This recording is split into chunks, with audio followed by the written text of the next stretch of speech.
be the last update with my sweet metal halide. I loved it. It did wonderful for me. Even now, helping these corals to bounce back after the swap over. They did, a lot of them did brown out, but they're coming back. You can even see polyp extension. Let me see if you can get you one. As you can see, I am dealing with aptasia. See, they're kind of look green on top. Now this was a bonsai, beautiful purple in my in my old tank, but it doesn't look like that now. But it's cool for now. If they're browned out, it just helps me to know that they're not dead. So keep them in your tank. They can always bounce back, which they are doing because they have polyp extension. If you see polyp extension, you're good to go. Give it about another, I say month, maybe 2. Those colors will be back. But everything is doing well.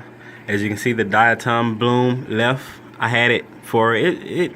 As soon as I set the tank up, as soon as I put the lights on, like in 2 days it popped up. This is the second Saturday since I set it up, so the tank's been up 2 weeks from the swap of the 54-gallon corner reef tank, and everything is doing good, even showing signs of growth under the JEBAO. Now this side of the tank is the JEBAO. Let's see if you can tell. Well, I'm sure you can. On the right side is the JEBAO LED AL150, and I have a 250 watt HQI metal halide on that side. A current USA. It's an old one though. They don't even make them anymore, but those things are foolproof. If you want something that's gonna really work, those work. And right now, like I said, the new fashion, I'm going to a new light. I went to a new light rather, because it's just LED, like they say. If over time, you'll end up paying for the light itself, because like I said, the metal halide, the fixture itself was about, I say, $150, and I had to buy bulbs for it at least 3 times. And you think about that, 3 times, that's $70 for a bulb. And these JEBAO AL150 LEDs are only $400. So, well, right at 400. They're not even 400 with free shipping off of eBay. So that's definitely a good light. I'm gonna do a review on it and show that to you guys. But like I said, the diatom blooms have definitely left. I did add 2 turbo snails and a bunch of Asterina snails. As you can see, there's 2 of them there. But and I also added 4 hermit crabs. Other than that, that's all I did. Pretty much, I still do vocadosing. I always did vocadosing on the 54-gallon, so I kept going with this 75-gallon. I mean, it helps me. I think it really helps. It does well with the vocadosing. I don't dose much, probably about 2 milliliters, possibly. No, it's a little more, maybe 3 milliliters a day. And I could skip a day or 2, but I try not to skip at least too many days. But as you can see, all the corals are starting to puff back out as they used to be. And then, like I said, this is under the LED side.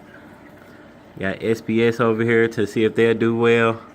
I have tons of LPS mushrooms on this side. And you see my Duncan kind of sits right in the middle. And it does well right there. It does awesome. The coverage is amazing. I mean, look at the metal halide coverage. So the metal halide is there, and it's coming from that side of the tank, and it's stopping here. You can see my finger. That's where that bright light stops. And that JEBAO does literally the same thing. So 2 JEBAOs is definitely going to work. I will be probably adding 1 T5 to the tank, 36-inch T5, just to do some accent lighting. But anyway, like I said, all the corals are doing good. The diatom is gone. The 2 fish are doing well. Still running the same sump, my 10-gallon. I have a 20-gallon. This 20-gallon that I will be setting up as a new sump tank. I have to get it done. I haven't done it yet, but like I said, I got a new sump for that. Yep. So I got, like I said, I got the new sump, the 20-gallon that I will be making. The only reason why I didn't make it at first because I wanted the bio load that came from this sump. It definitely helped keep the tank stable. And now that the diatoms are gone, that's letting me know that this rock has become live now.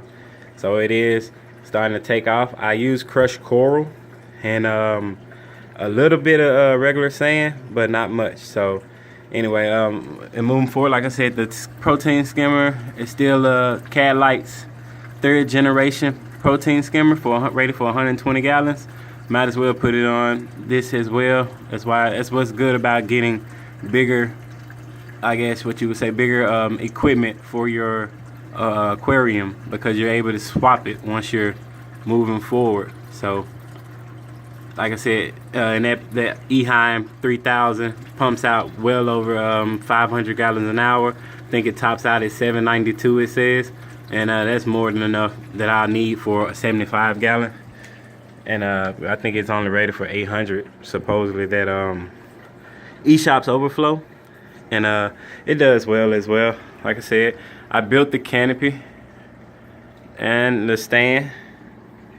I did all that. I didn't record it or video it, whatever you say. I didn't do it, but everything's doing well.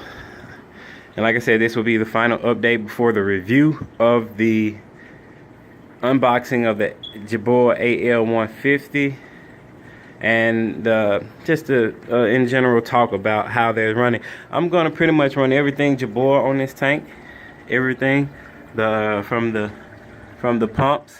I will be buying the dosing pump that they have. They have a dosing pump that I will be getting just to see. I mean, it's like, just to see, might as well see if it'll, you know, go all JEBAO on this tank. If JEBAO comes out with, I don't know, sump or something, or a protein skimmer, I'm gonna get it just to, you know, run it on this tank and see, you know, do a little experimenting with it. That's what the hobby is about, I guess, right? The experimenting part of it.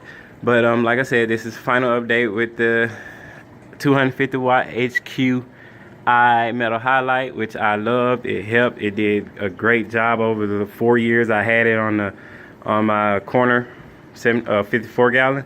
And even now, like I said, it's still working pretty decent. Haven't had to do anything to it, thankfully, knock on wood. But anyway, everything is good. Subscribe if you like. This is my update.